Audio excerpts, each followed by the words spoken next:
Well, hello, ladies and gentlemen. Welcome back to Grizzly Bear Sim's YouTube channel, and welcome back to episode number 2 of Thornton Farm. Thank you so much for returning for another episode. Now, before I get into my role play mode here, I just want to point out one small change that I did make to my mods, and I'm trying a mod out that I just found out about today. I was kind of perusing through the Giants mod hub, and this is very much in testing and not necessarily meant to be a mod review as such, but there may be some folks that might be interested in it, and let me just kind of explain what I have often thought. Now, I have shared my thoughts before on the fact that I've sort of questioned why, if you have cows in a pasture, and if that pasture has grass in it, very much like we have here, and we actually see some of our cows actually grazing the grass, we'll walk up to Bessie here, and Bessie has got her head down, and she's eating grass there, or at least that's what she's pretending to do. Why on earth would Giants require that we feed grass as a separate item? Now, just in comparison, if you think about sheep, for example, sheep can eat either hay or grass. They don't require both. They don't require grass as an independent food item. Now, of course, you also know that with the Seasons mod, and I've talked about this plenty of times, with the Seasons mod, you know that grass cannot be fed in the wintertime. Bear with me just one moment here. That grass cannot be fed independent in the wintertime because essentially the Seasons mod does kill off all of the grass texture, which would be pretty much true to life. And I sort of appreciate the fact that the Seasons mod does that because, again, it sort of adds a little bit of immersion to the whole thing, because obviously, you know, where I come from, or where I live now, or certainly where I grew up in Texas, you know, grass was not something that we had access to in the early stages of, or in the late stages of winter, or even in the very early stages of spring. Now we're going to mix up some TMR here while I continue talking. So I've often thought about that, and I've often thought about the fact that, well, it's a shame that Giants requires that grass be fed somewhat independent of all the other food items, because and certainly you are sort of penalized by the fact that if you don't, if they don't have grass, then they don't operate at 100%. Well, again, I discovered a mod today on the Giants mod hub, and this mod is in beta, and it's on my mod spreadsheet. And basically, what it does is it allows for grass, or it basically allows for hay to be substituted for grass. And let me just show it to you here in the screen here where it shows our animals here. Now we have grass or hay or grass set up here, and we're still at 99% productivity. So I don't know if maybe that's going to penalize us. We'll keep an eye on that and see if that comes up to 100. I'm not sure why that wouldn't be at 99, or why it wouldn't be at 100%. But you know something, I'm kind of okay with that, even if maybe it doesn't go to 100%, simply because, again, it's just a little odd to me why they would require that. And I understand that maybe there is some science in it, that perhaps, you know, Giants, or wouldn't necessarily be science per se, but just, you know, strategy and everything, that Giants is saying, okay, well, you know, we want to add extra levels of difficulty for people, and give people more things to do and everything. Well, quite honestly, if you're running a dairy farm and you're doing everything else that goes along with that, meaning you are also doing traditional farming, then you certainly have a lot to do on the farm. You certainly don't need just the simple fact of feeding grass to the cows. And of course, default Farm Sim 17 perhaps never envisioned that anyone, any group of smart individuals would create the seasons mod and basically create that in such a way where that it would essentially render the ability for grass to be grown and everything in the wintertime. And like I said, I support that wholeheartedly because, again, that is sort of the case. And look at our old beat up feed mixer here. This thing has seen better days. It's got some mud on it, but also it's got a lot of rust. So we're going to go ahead and drive up the hill here and get some silage out of the silage silo because um, with this, I haven't edited this particular mod. I might have talked about it on, I think I had this on Lawfolds. I had this very mixer on Lawfolds, and I did edit the mod to fix it where it would do 16,000 liters, and I have not done that with the updated version, and it's the updated version where you basically get the two different mixing wagons, and you get the old rusty one, and then you get the shiny brand new one. And I haven't edited this one to give it the 16,000, but if we put in straw first and then put in hay or grass next, then if we come up and put the silage in, it gives it just the right amount. So that's kind of why I wanted to do that instead of wasting a silage bale on that. So anyway, it's a mod. I'm going to continue to kind of watch things and see how make sure that it doesn't affect the gameplay in any way. And I will sort of keep you updated over the course of the next few episodes on how that mod is working and whether or not it seems to work well without any problems, or whether or not you want to stay away from it like the plague. So anyway, that was about 7 minutes of talking just about the one thing there, the mod. But you can get that mod, the link for that mod in on my mod spreadsheet. Just go to grizzlybearsims.com and look for that. All right, well, we have had a very busy, last couple of days here on Thornton Farm. I have basically been keeping Smithy and Thomas quite busy, and Mr. Thornton did come down today and talk to us a little bit about his plans for the farm and kind of what he would like to see take place and everything, and he's certainly willing to help provide us the capital investments and everything to pursue what he wants his dreams to be as far as the farm is concerned of itself. And so just to kind of recap of things, and I might have talked a little bit about this in episode number 1, but his original farm was kind of 12, 13, 14, 8, 9, 15, and 11. Just this last year, he did go ahead and acquire fields 38, 34, 31, and 30, and then also 29. And 29 is kind of a joint effort. The BGA may actually hire us to cut this corn and send that to the BGA. We have not yet got a contract signed from them, so it is yet to be determined whether that will actually take place. But in any event, that is kind of the expansion.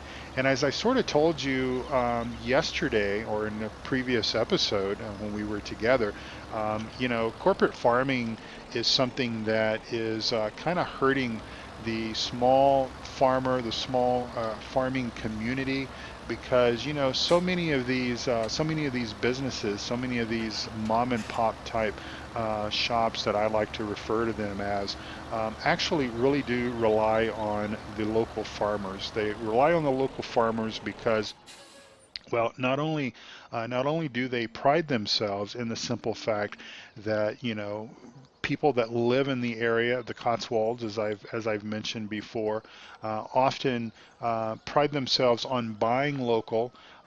Basically, they have a belief system that buying products that are produced locally, that are grown locally, and breads that might be baked from the wheat, or the beer that may be brewed from the barley, etc., would actually be better, taste better, certainly be better for the local communities, and of course keeping your money local. And we've even talked about that in previous videos about how that it's so important to buy local, to support your local communities and everything. And of course we try to do that here. That is one thing that Mr. Thornton has sort of tasked us with, is to make sure that we keep everything going strong. And of course, being the foreman here of this farm, that is my number one priority. And again, I sort of remind you all, Mr. Thornton told me to run this operation as if I owned it. So that's what I have been doing, and I think we've been quite successful with that. So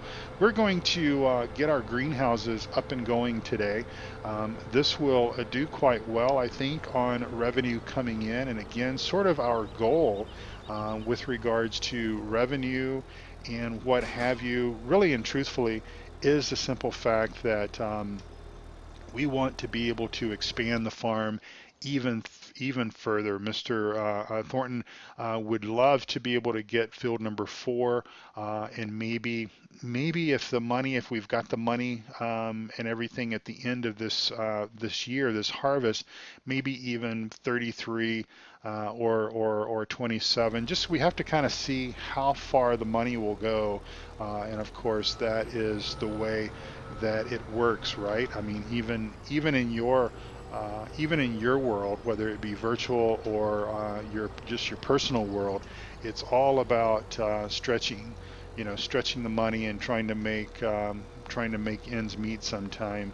And so that's exactly what Mr. Thornton has tasked us to do, and it's a task and it's a responsibility that I do take personally.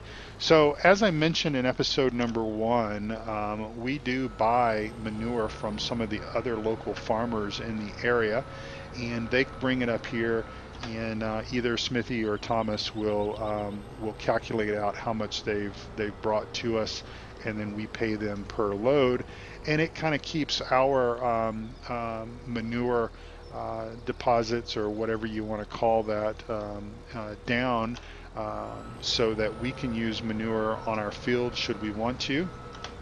Now, one thing that the UK government has imposed on farming restrictions for this area, which we're going to have to comply with starting next year, is basically only being able to spray our fields with artificial fertilizer or chemical fertilizers just one time. And so obviously we need to be able to fertilize 3 times to have good strong yields. And of course that is something that we most certainly want to make sure that we do, is keep our yields and everything extremely high, because that's our profit. Mr. Thornton has to be able to pay me, and then of course we have to be able to make payroll for Smithy and Thomas, and then be able to pay all of the other things that we have to pay. Obviously we have taxes that we have to pay to the governments, and local and national and all that kind of stuff. And then of course Mr. Thornton firmly believes in rewarding his employees, and so we basically have a somewhat of a profit sharing plan. So we get a percentage of our profit after basically all expenses, which that is kind of unheard of in some places with some farming communities and such. But he believes in essentially rewarding that good hard work, and that's what we give Mr. Thornton each and every day, is an honest day's work. And like I said, he takes care of us, and we all of us can basically walk into the pub anytime we want to, and we've got a nice cold pint of beer there waiting for us anytime we want it. And that's just only one of the small perks that we get from Mr. Thornton, and we're very appreciative of him doing that for us. So we're going to go back down the hill here, and we're going to get back in our tractor and grab our water tanker, and then go ahead and haul some water up to the greenhouses. And the proximity and everything of the greenhouses to the main farm is quite nice. It's nice to have Everything's somewhat centrally located. Yeah, our sheep are a little far away from us, but again, that's okay. You know, my preference, folks, with maps is I kind of step out of character, and I'm going to kind of do that. I'm going to try to role play as much as possible, but there's going to be times that obviously I'm going to want to share things with you all, and just like that mod. So, as a matter of fact, speaking of that mod, let's just pull up and see if we've come up to 100% on that. Still at 99%. Again, maybe I'm not so worried about that percentage, and it could be, I don't know if we're being penalized for this or not, but we're okay on cleanliness. So, interesting. We'll just keep an eye on that and see, but you know, I think from the immersion factor, I would rather think that our cows are getting their grass from the pasture itself, and you know, should we want to feed them grass, we can certainly do that. We certainly have the opportunity to do that. But then again, if we don't want to, then we certainly don't have to. Okay, let me go get the water tanker here. We've got a relatively small water tanker. We basically just a few minutes ago I mentioned that the UK government is imposing some restrictions on all farms. Imposing some restrictions on all UK farms, and it basically starts for the calendar year 2018. So Mr. Thornton has been wanting to sort of take his farm to a more green state, more natural state of doing things for quite some time. But you know, old habits are hard to break, and some of these guys, well, they've been doing it the same way for quite some time, and as a result of that, you know, oftentimes because they kind of do it the same way over and over. I mean, you know, if it's not broke, why fix it? Sort of mentality. And let me hit our spot here. There we go. So, you know, because they kind of do things the same way, you know, year after year after year, he has been a bit reluctant to take the farm green. Of course, the greenhouses themselves are one step in that, basically utilizing manure, which obviously is a natural product, and of course water. You can't get much more natural than that. The greenhouses do allow us to basically be able to farm year-round regardless of what weather conditions are, and of course we've got the solar panels, and that's helping to kind of power things around here. And you know, basically we did let the greenhouses go dormant for a few weeks just while we did an extensive cleaning. Smithy worked up here getting the greenhouses and everything cleaned up, and getting some repairs and stuff made. So we basically took that time to kind of shut them down, clean them out, do some repairs to the seed boxes and all that kind of stuff. And he's done a great job. And of course we all it was all hands on deck and everything as we got that done.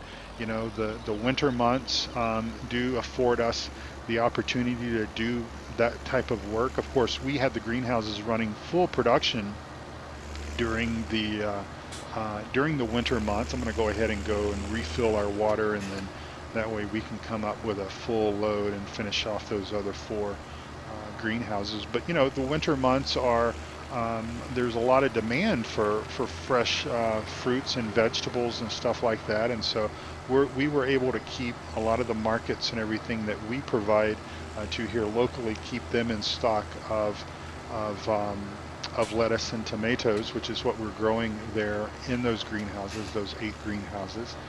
And they were very appreciative of that, the fact that we were able to continue to supply them with that, because otherwise that kind of those kind of fruits and vegetables and everything come from out of country, come from either from Spain or maybe even from certain portions of Africa. Is doing a lot of they're doing a lot of the growing of the fruits and vegetables and stuff like that out of the traditional season. Now, one thing that I have asked Mr. Thornton about, and he is doing some checking to see if he knows a guy that might know a guy that, might know another guy. It kind of works that way. It works that way in the U.S. and it works that way here as well. I have asked him if he would potentially consider putting a well in at the near the greenhouses. That way, we don't have to transport water all the way back down to the main farm if he would do that. So he's looking into that, and he's supposed to let me know something in the next few days. And so that might be something, that might be a nice expenditure that we can put in and put a well in up here, and that way we can just take water here from this area and then transport it right to the greenhouses. So I will keep you all posted on that, and hopefully that will be something that we can make happen, maybe sooner rather than later. But again, we will see. Hope you all are having a wonderful day, by the way, and I do appreciate you guys tuning in and watching my videos, regardless of whether they are on Snetterton Farm or here on Thornton Farm, or just whatever the case may be. And here's our wonderful lettuce. Now, by the way, Mr. Thornton owns the pub. I took you by there yesterday and kind of showed you and told you how I sort of came onto this job. And like I said, I've been working here for Mr. Thornton for several months. Actually, I started just after the fall harvest last year, so I did sort of help and work through the winter with these guys.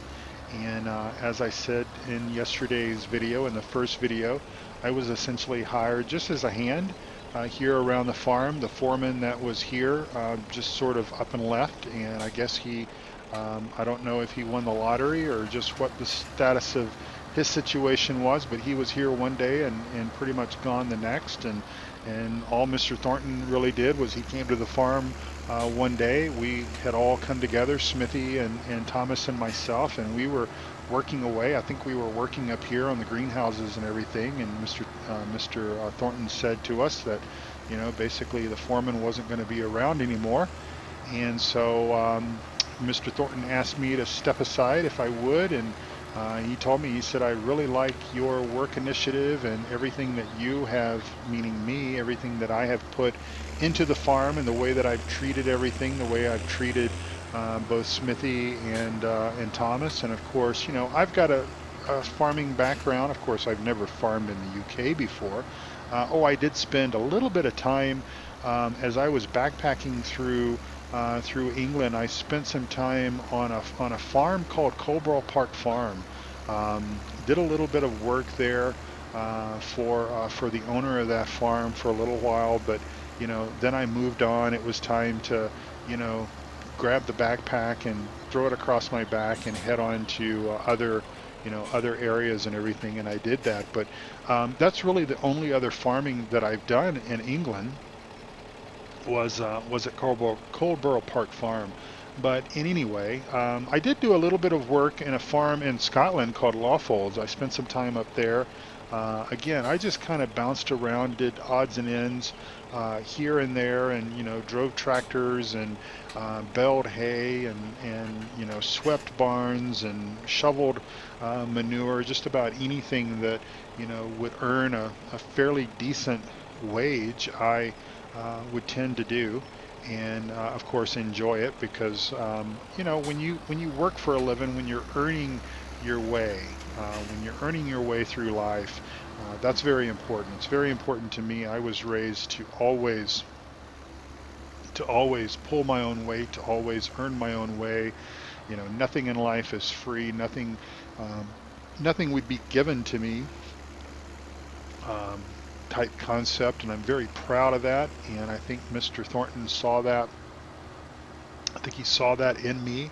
I think he saw my work ethic, and I think he wanted to make sure that the work ethic of the other guys here, I'm talking about Smithy and Thomas, of course, would sort of follow suit with that. And so That was something that we worked really hard to achieve, and the boys respect me. I don't think that there's any animosity or anything like that towards the fact that I sort of got the promotion, if you want to call it that. I don't know if you could really call it a promotion, but in any event, they certainly, I don't think, wanted it. I think they've sort of shared with me that they were glad that I was around because they didn't want the responsibilities, and it is a little bit of a responsibility. I'm not going to lie to you. I'm not going to lie to you at all.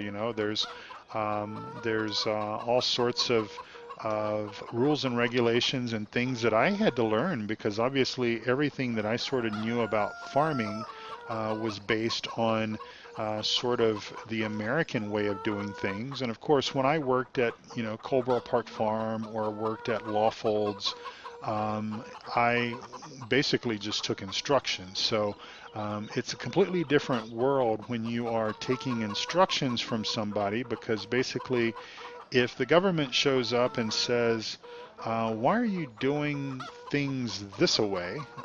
You can sort of say to the government, well, this is what I was told to do. But when you're a foreman and you're actually sitting here and you're basically instructing others what to do, then it's a completely different ball game. It really is a completely different setup. So we're going to get into our little trusty John Deere 7530, which we have set up with row crop tires, and we've got full of fertilizer, liquid fertilizer here, and we're going to go and spray, or at least get started spraying one of our fields here. As a matter of fact, I'm not sure why I'm going this way, because we could actually go out of this other opening that we have right up here on the other side of the farm, over by the old bus that I showed you about yesterday. I was joking with Mr. Thornton just yesterday. I told him, I said, yeah, there was some film cameras and everything here on the farm. Of course, he's just tickled to death about that, because he thinks that that is just fantastic that film crews and everything would be interested in his little farm here. Let me just unfold our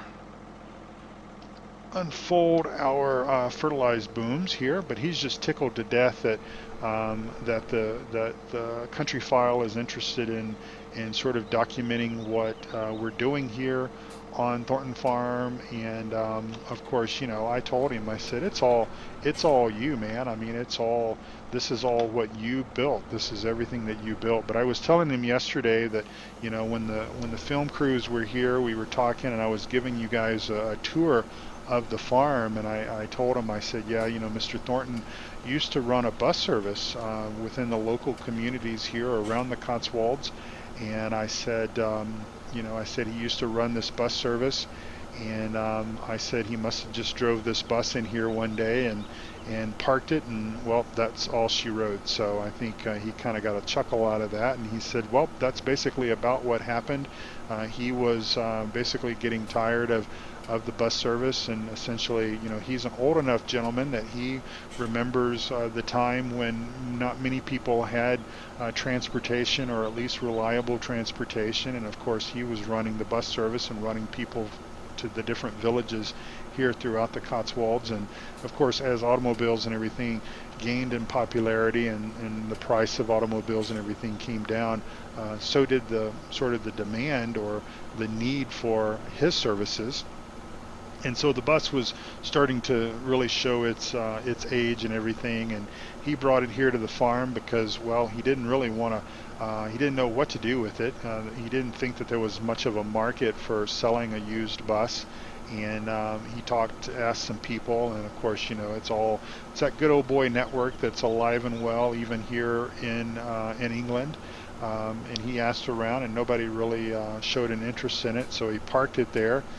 And he's done just about everything with it. He's used it for storage before he expanded some of the other areas. He used to store supplies like oil and fertilizer and stuff like that there.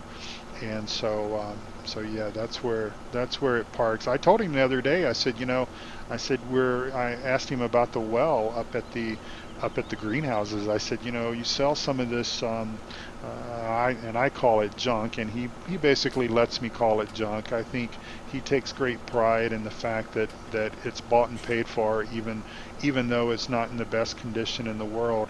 Um, you know, there's some pride in it for him. But I told him, I said, you sell some of this junk around here. I said, you might be able to get that water well dug and it not cost you anything extra. And he just laughed about it. And he says, Jerry, don't worry about the water well. He says, I've still got the money to be able to do those kind of things for you guys if you think that it will help you out. And that's the great thing about working for a guy like Mr. Thornton is he's 100% on board and in tune with the things that need to take place. He understands that in order to make money, it costs money, and that's the name of the game. And of course, he is so afraid because again, he's like second or third generation landowner and farmer here in these parts, and so he truly understands the commitment that both the community as well as the local farmers have, and he's watched so many of his friends basically just basically get old, and they don't have they didn't have children, or they didn't have children that were interested in sort of resuming the farming business, the farming empire, and continuing to sort of take over where they left off. And so I think that their really only course of action once they kind of get to a certain age, and I think that Mr. Thornton is kind of at that age, but of course he's got myself and he's got the other boys here to kind of help do the things that he needs us to do, wants us to do, and all that kind of stuff. And so I'm going to